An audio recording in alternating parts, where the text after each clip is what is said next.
I-click ang login at i-type ang e-registration account details. Kapag nakatanggap ng ganitong mensahe, i-click ang register. Mag-register gamit ang mobile number at i-click ang next. Hintayin ang OTP o one-time PIN na matatanggap sa mobile number. I-enter ang OTP na matatanggap sa registered mobile number. Click submit. Kapag nakita ang success na message sa screen, i-click ang OK. Ang susunod na makikita ay ang data privacy policy. Hinihikayat na ito ay basahin at unawain. Pagkatapos, i-click ang accept. Matapos mag-register o mag-login, maaari nang mag-apply ng OFW Pass. Ang unang step ay ang passport verification. Para sa ID type, piliin ang passport at i-click ang continue.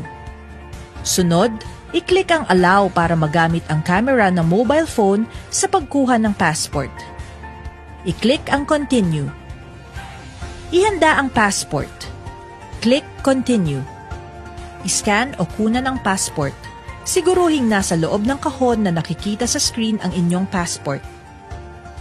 Sunod, i-click ang continue. Hintaying matapos ang passport verification process.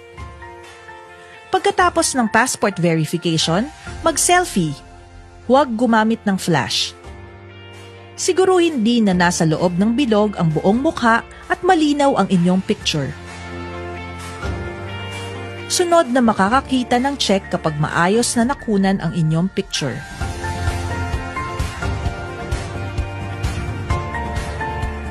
Kapag natanggap na ng system at nag-match ang passport at selfie, magkakaroon na ng OFW Pass account na may lifetime ERN. Para makita ito, i-click ang View OFW Pass. Para maging active at magamit ang OFW Pass sa paglabas ng bansa, kailangan din na i-scan ang visa for verification. Maaari itong magawa sa dalawang paraan. Una, sa pamamagitan ng pop-up notification